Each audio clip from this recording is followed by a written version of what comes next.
इसे आपको अपडेट करेंगे। हमारे ब्यूरो चीफ सैयद मंजर शाह की रिपोर्ट के मुताबिक घोटकी में एक सेक्शन थाने की हदूद में पुरानी अल फलाह बैंक के करीब यूसी ऑफिस के सामने अफसोसनाक वाकया पेश आया।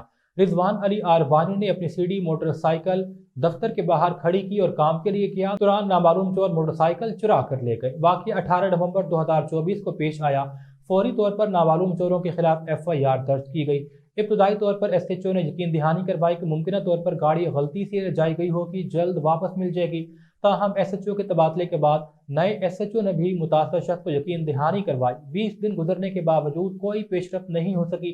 मुतासर शख्स रिजवान अली आरपाली ने अपनी परेशानी का इजहार करते हुए SSP घोटकी, SHO घोटकी और DIG सक्खर से पुरजोर अपील की है कि मोटरसाइकिल को जल्द बरामद किया जाए और मुलविस अफराद को कानून के कटहरे में लाया जाए। मैं रात का आरमानी हूँ और तालका जिला घोटकी है। ये सेक्शन हमारा थाना है जो हमारी गाड़ी मोटरसाइकिल चोरी हो गई थी। ये सेक्शन थाने के सामने मैं अपील कर रहा हूँ DIG साहब और SSP घोटकी को और SHO साहब को आप कहें हिदायत दें तो जल्द से जल्द हमारी गाड़ी जो है वापस करवाएं, क्योंकि ऐसा हमारे बच्चों की तालीम मुतासर हो रही है। गाड़ी के सिवाय हमारा कोई भी बच्चे तालीम स्कूल नहीं जा सके। मेहरबानी करके जल्द से जल्द हमारे गाड़ी वापस करवाएं।